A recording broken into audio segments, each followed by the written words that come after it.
जख्म इश्क की अधूरी दास्तां सीजन 2 पार्ट 2। दिल से बेकरी कैफे सुबह 8:45 बजे। बेकरी की खिड़की से सूरज की हल्की किरणें अंदर आ रही थी। शेल्फ पर ताज़ा ब्रेड्स रखे जा रहे थे और अंदर से लोफाई म्यूजिक बज रहा था। अदिति ने एप्रन पहना और हमेशा की तरह किचन के कोने में खड़ी हो गई थी, जहाँ वो सबसे कम नजर आती थी। उसके हाथ में एक शीशा था, पुराना जंग लगा हुआ। वो हर दिन उसमें खुद को देखती थी, लेकिन आज थोड़ी देर तक यूं ही देखती रही थी। पीछे से स्टाफ मेंबर नेहा की आवाज़ आई, दी आज एक नया क्लाइंट आने वाला है, उसे प्री ऑर्डर बुक किया है और कहा है कि वो खुद आकर मिलेगा। नाम है सिद्धार्थ सिन्हा। सिद्धार्थ सिन्हा का नाम सुनकर अदिति के हाथ टिटक गए थे। उसकी सांस एक पल को अटक गई थी। रणवीर बाथरूम के शीशे के सामने खड़ा था, दाढ़ी अधूरी बनी हुई थी। हाथ में उंगली पर एक पुरानी अंगूठी थी जो कि पल्लवी की थी, जिसे वो अभी भी पहनता था। रणवीर खुद से बड़बड़ाया, 6 साल हो गए पल्लवी, लेकिन मेरी सुबह आज भी तुम्हारे नाम से शुरू होती है।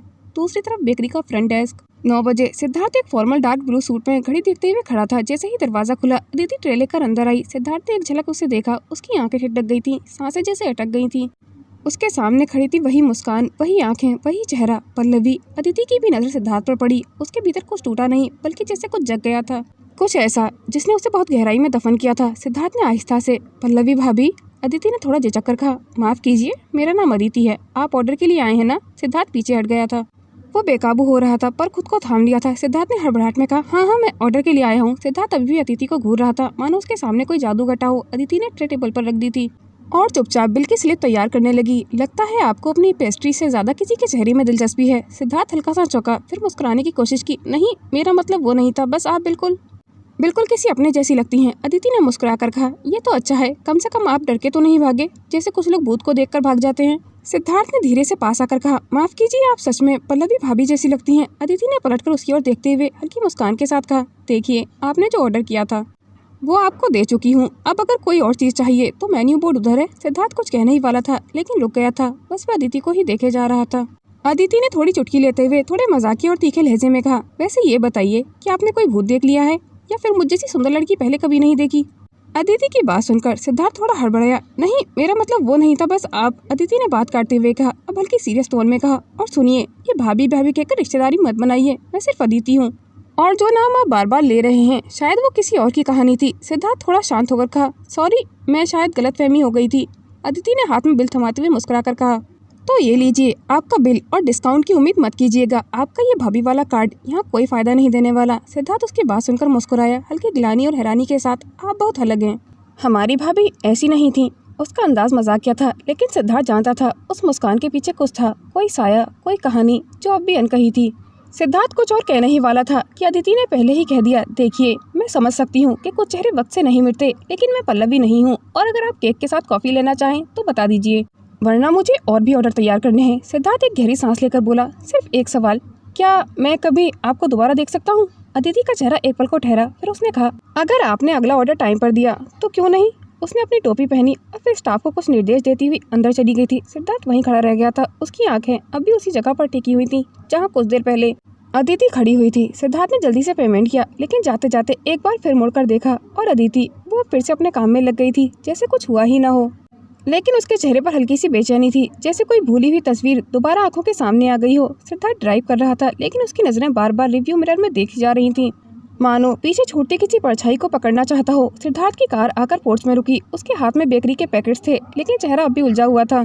अंदर आते ही पवित्रा लॉबी में बैठी पूजा की ताली सजा रही थी। सिद्धार्थ ने उनके पास जाकर चुपचाप पैकेट थमा दिए थे। लीजिए भाभी, आपकी पेस्ट्रीज, और साथ में उसने एक पल ठहर कर कहा, आप इन्हें अनाथ आश्रम भी ले जा सकती हैं, बच्चों को पसंद आएंगी। पवित्रा ने मुस्कुरा कर कहा, थैंक यू। लेकिन सिद्धार्थ की आंखों में कुछ पढ़कर वो रुक गई थी। वह कुछ पूछने ही वाली थी कि सिद्धार्थ बिना कुछ कहे अपने कमरे में चला गया था। सिद्धार्थ ने कोट उतारकर बिस्तर पर फेंका और खुद खिड़की के पास जाकर खड़ा हो गया था। उसकी निगाहें सामने के पेड़ों पर कहीं घूम रही थीं, मानो किसी भूली परछाई को फिर से पहचानने की कोशिश कर रही हूँ। उसी वक्त कमरे में पलक आई। उसने धीरे से सिद्धार्थ के कंधे पर हाथ रखा। क्या हुआ सिद्धार्थ, आप परेशान लग रहे हैं? सिद्धार्थ ने एक लंबी सांस ली और धीमी आवाज में कहा, आज मैंने पल्लवी भाभी को देखा। पलक की आंखें चौड़ी हो गई थी। ये कैसे मुमकिन है? क्या सच में?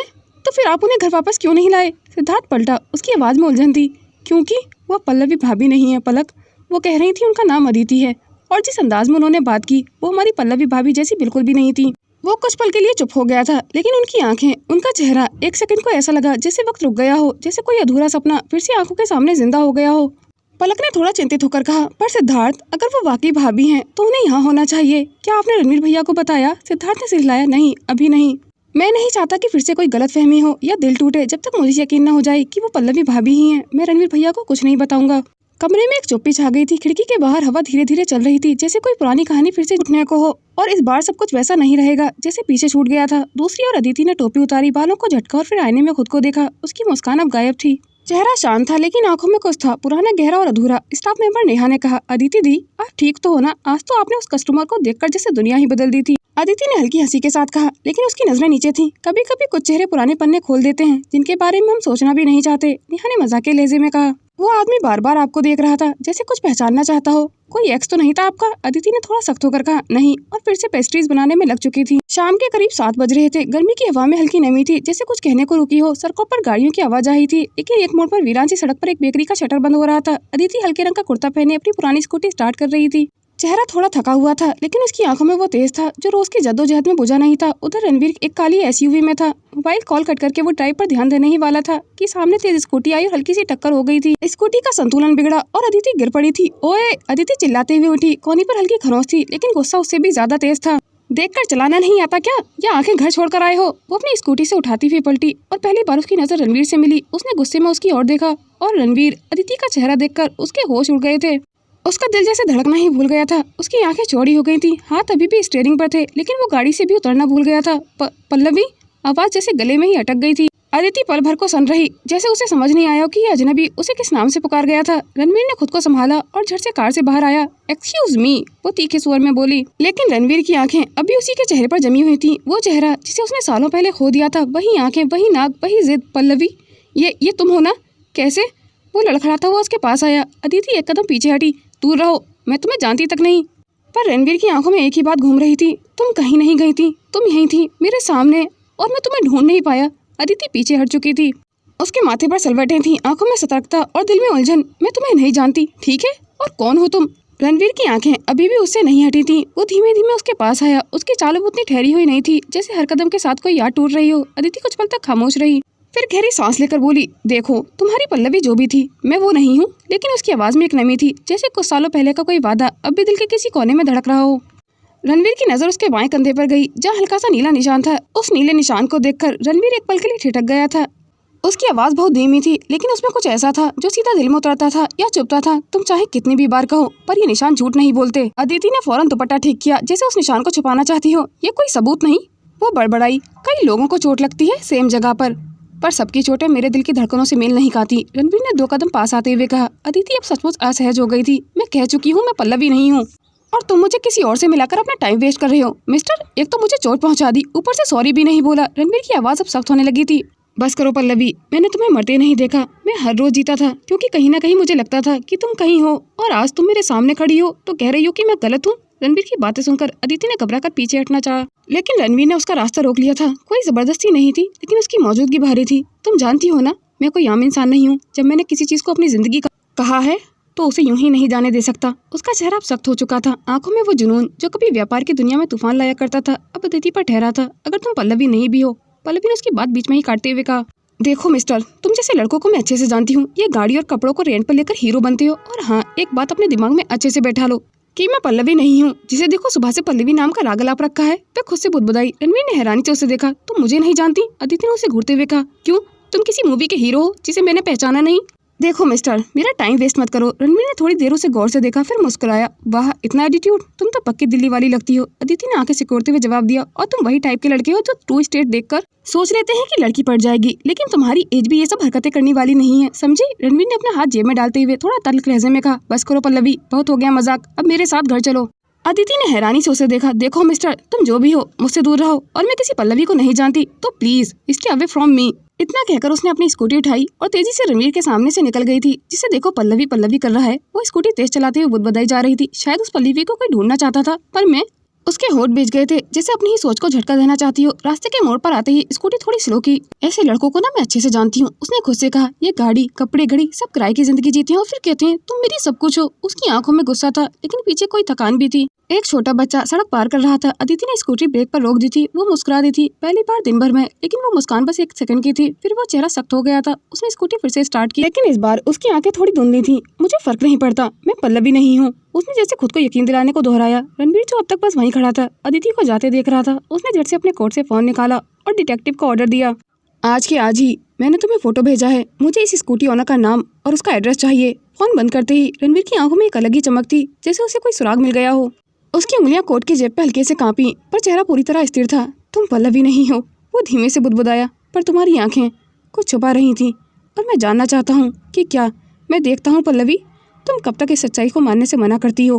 वो अपनी गाड़ी की तरफ बढ़ा, लेकिन उसके कदमों में एक ठहराव था, जैसे उसके भीतर कुछ जाग गया था, कुछ जिसे वो सालों से सुलाए बैठा था। जैसे ही वो अपनी कार में बैठा, उसने एक और कॉल किया, चेक इट, आज रात की फ्लाइट कैंसिल करो।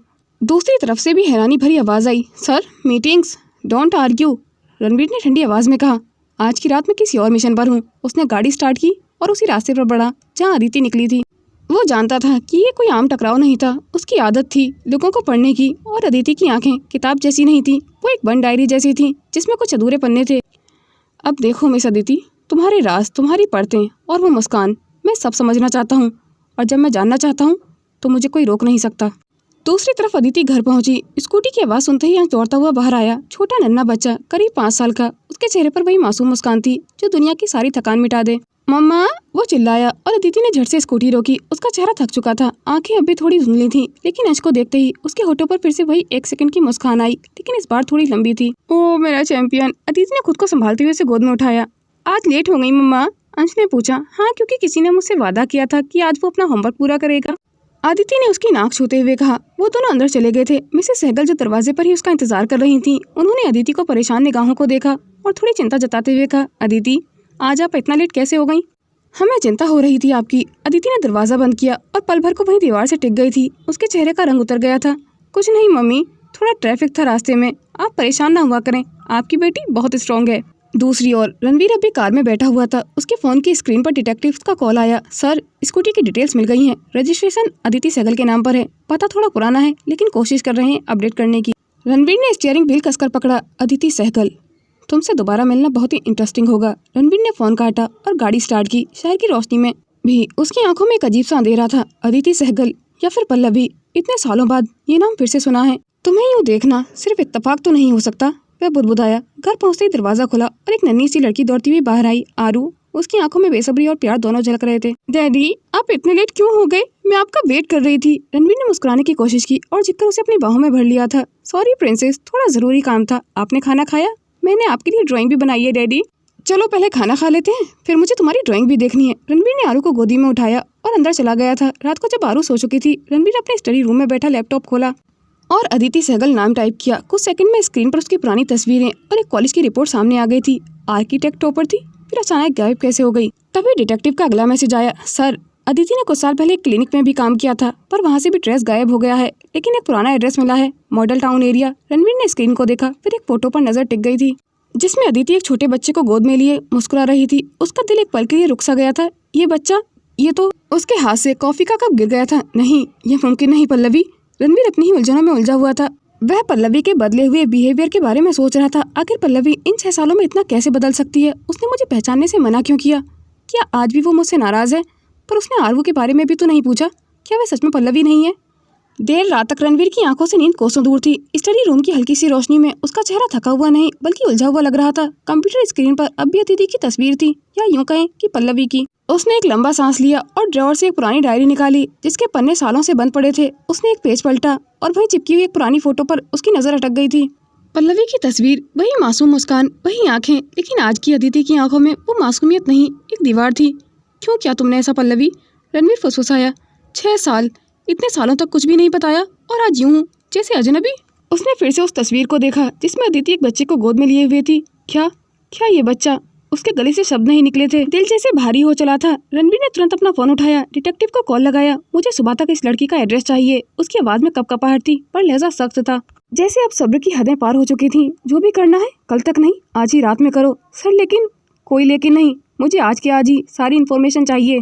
फोन बंद कर रणवीर कुछ पल तक बस पल्लवी की उस पुरानी तस्वीर को ही देखता रहा था। उसकी आंखों में वो चमक लौट आई थी, वही जुनून, वही पागलपन जो कभी पल्लवी की मुस्कान पर बेकाबू हो जाया करता था। लेकिन अब उसकी आंखों में प्यार के साथ साथ एक सवाल भी था, जिसका जवाब वो किसी भी कीमत पर चाहता था। तुमने मुझे क्यों छोड़ा पल्लवी?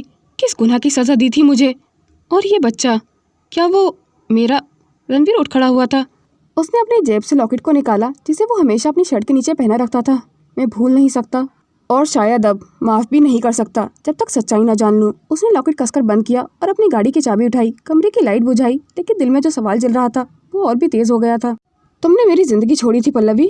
तुम अगर इसी शहर में थी तो कोई तुम्हें ढूंढ क्यों नहीं पाया? ये ख्याल जैसे आग बन गया था उसके अंदर। सड़क पर उसकी कार दौड़ रही थी, शहर की रोशनी पीछे छूटती जा रही थी। हर मोड़, हर स्ट्रीट लाइट उसे अदिति की आंखों की याद दिला रही थी। वो सख्त चेहरा, लेकिन उन आंखों में कहीं कुछ बाकी था, कुछ दर्द, कोई छुपी हुई सिसकी जो शायद अब तक किसी ने नहीं समझी थी। तुमने खुद को मुझसे दूर किया, पर क्यों? किससे छुप रही हो पल्लवी? रणवीर ने कार की स्पीड बढ़ा दी थी। दूसरी तरफ अदिति नींद में भी बेचैन थी। अंश उसके पास सोया हुआ था, लेकिन उसकी आंखें खुली थीं। वो छत की ओर देख रही थी, जैसे पुराने जख्म फिर से जाग उठे हों। रणवीर का चेहरा उसकी आंखों में घूम रहा था। तुम मेरे पास आ जाओगे ये तो सोचा था, पर इतनी जल्दी? उसने खुद से कहा। नहीं नहीं, मैं फिर से वो गलती नहीं कर सकती, अब और नहीं। अब मेरी एक दुनिया है, मेरा बेटा। लेकिन दिल की धड़कनें बढ़ रही थी। शायद कहीं उसके मन के किसी कोने में उसे अभी उस टकराव का इंतजार था। शायद अब उसे भी जवाब चाहिए थे, रणवीर से, खुद से, और उस अधूरे प्यार से जो आज भी सांस ले रहा था। रणवीर की कार अब मॉडल टाउन की सड़कों पर थी। उसकी आंखें किसी एक दरवाजे की तलाश में थीं। तुम मुझसे दूर रह सकती हो पल्लवी, लेकिन मेरे सवालों से नहीं। और इस बार मैं जवाब लेकर ही जाऊंगा, या तुम्हें फिर से अपनी जिंदगी में लेकर।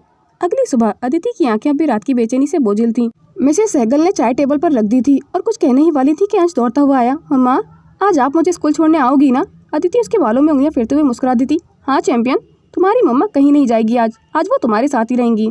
लेकिन अंदर ही अंदर अदिति डरी हुई थी। पिछले कुछ दिनों से उसे लग रहा था जैसे कोई उसका पीछा कर रहा हो। और कल रात रणवीर से मुलाकात ने उस डर को शक में बदल दिया था। गली में हल्की धूप उतर आई थी। पल्लवी, या अब की अदिति, ने अंश का छोटा सा बैग उठाया और उसके हाथ थामे दरवाजे की ओर बढ़ चुकी थी। उसके चेहरे पर एक जबरन खींची हुई मुस्कान थी, पर आंखें अब भी रात के सवालों में उलझी हुई थी। बाहर की सड़क पर वो कुछ कदम चली ही थी कि एक कार के बोनट से टिके हुए एक साए ने उसके कदम रोक दिए थे। ब्लैक टी शर्ट पर ऊपर हल्की ग्रे शर्ट, खुले बटन, जीन्स और ब्राउन लेदर जैकेट, बिल्कुल वैसे ही जैसे कभी पल्लवी को पसंद था। बाल थोड़े बिखरे पर स्टाइलिश अंदाज में पीछे की ओर सजे थे। चेहरा पहले से ज्यादा शार्प लग रहा था, आंखें गहरी, और उनमें वही जुनून था जो नजरें झुका भी दे तो भी दिल की दीवारें हिल जाएं। रणवीर ने धीमी लेकिन तेज असर करने वाली मुस्कान के साथ कहा, हेलो मिस अदिति, या यूं कहूँ पल्लवी। अदिति की सांसें जैसे अटक गई थी, उसके होठ सूख गए थे। वो तुरंत अंश को अपने पीछे कर खड़ी हो गई थी, जैसे किसी आंधी से बचाने की कोशिश कर रही हो। चलो चैंपियन, देर हो रही है स्कूल के लिए। वो उसके सिर पर हाथ रखकर और आगे बढ़ने लगी थी, जैसे उसकी आंखों ने रणवीर को देखा ही नहीं था। लेकिन रणवीर ने आगे बढ़कर उसके हाथ को पकड़ लिया था मजबूती से, पर तकलीफ दिए बिना। इतने सालों बाद मिला हूँ और आज तुम ऐसे जा रही हो? उसकी आवाज में कशिश थी, पर एक अधूरा गुस्सा भी। पल्लवी का चेहरा सख्त हो गया था। हाथ छोड़ो मेरा। उसकी आवाज धीमी नहीं थी, सीधी, ठंडी और सख्त थी। तुम कौन होते हो मुझे रोकने वाले? उसने एक झटके में हाथ छुड़ाया और उसकी आंखों में अब डर नहीं बल्कि सवाल थे, गहरे और घातक। रणवीर कुछ पल को स्तब्ध रह गया था। तुम्हें याद नहीं, या याद करना नहीं चाहती? उसके चेहरे पर हल्की सी मुस्कान थी, लेकिन आंखें साफ कह रही थी, वो जानता है, वो पहचानता है। मुझे नहीं पता तुम किस पल्लवी की बात कर रहे हो। उसने अंश का हाथ और कसकर थाम लिया था। मैं अदिति हूँ, और अगर तुमने दोबारा मेरा रास्ता रोका तो पुलिस को बुला लूंगी। रणवीर का चेहरा तन गया था। तो तुम अब मुझे जानती भी नहीं? ठीक है, तो अब मैं तुम्हें याद दिलाऊंगा, हर वो बात, हर वो वादा, और वो बच्चा। उसकी नजर अंश पर दोबारा चली गई। पल्लवी की सांसें तेज हो गई थी। स्टे अवे, उसने दांत भींचते हुए कहा, और अंश को लेकर तेजी से स्कूल की ओर चल दी थी। रणवीर वही खड़ा रह गया था। उसकी मुट्ठियां बिछी हुई थी, लेकिन चेहरा अब भी शांत था। अगर झूठ ही सच बन गया है तुम्हारे लिए, तो मैं तुम्हारी हर झूठ को तोड़ूंगा, तुम्हें खुद से नहीं, अपने आप से मिलवाने के लिए। उसने गाड़ी की ओर कदम बढ़ाए। रणवीर की आंखें रियर व्यू मिरर पर एक आखिरी पल तक पल्लवी को देख रही थी, और फिर गाड़ी तेजी से मुड़ चुकी थी। रणवीर की गाड़ी अब एक अनजान रास्ते की ओर बढ़ रही थी। उसने फोन पर एक कॉल लगाया। उसके साथ जो बच्चा था, उसके डॉक्यूमेंट चाहिए, स्कूल, अस्पताल, जो कुछ भी मिल सके, नाम, जन्म तारीख, सब कुछ। आज रात से पहले। रणवीर की गाड़ी शहर की भीड़ से दूर अब वीराने की ओर मुड़ चुकी थी। नाम अंश, उसने खुद से दोहराया। तुमने मुझसे और क्या क्या छुपाया है पल्लवी? फोन के दूसरी तरफ से जवाब आया। कुछ डॉक्यूमेंट्स मिले हैं, पर एक चीज अजीब है सर। अंश का बर्थ सर्टिफिकेट एक प्राइवेट क्लिनिक का है, और माँ का नाम अदिति सहगल। रणवीर की आंखें सिकुड़ गई थी। अदिति सहगल या पल्लवी सिन्हा? उसने फोन काटा और गाड़ी की स्पीड और तेज कर दी थी। तभी डिटेक्टिव ने एक फाइल उसे सेंड की, क्लिनिक का लोगो और उसके नीचे अदिति की डिटेल्स, लेकिन साथ में डॉक्टर का note, patient had memory trauma, case marked confidential bye legal guardian. अगर तुम्हें अपनी याददाश्त खो दी है तो। उसने कुछ देर सोचकर कहा, तो मैं तुम्हें तुम्हारा अतीत याद दिलाऊंगा, और अगर नहीं खोई तो फिर जानना होगा कि तुम मुझसे क्यों भागी पल्लवी, और किससे बच रही हो। क्या पल्लवी ने सचमुच अपनी याददाश्त खो दी थी, या उसकी चुप्पी के पीछे छुपा कोई और राज था? क्या रणवीर वाकई अंश का पिता है? और सबसे बड़ा सवाल, क्या रणवीर उसे उसका गुजरा हुआ कल फिर से जीने पर मजबूर कर देगा, या कोई और सच्चाई दोनों की राहें हमेशा के लिए बदल देगी? दोस्तों, इस कहानी का अगला पार्ट देखने के लिए मेरे YouTube चैनल को सब्सक्राइब करें और ऐसी ही इंटरेस्टिंग कहानियां सुनने के लिए बेल आइकन को प्रेस करें, ताकि हमारी कहानी की नोटिफिकेशन आप तक पहुंच सके। और अगर कहानी आपको पसंद आती है तो वीडियो को लाइक, कमेंट एंड शेयर जरूर करें। हमारी कहानी को अंत तक देखने के लिए धन्यवाद।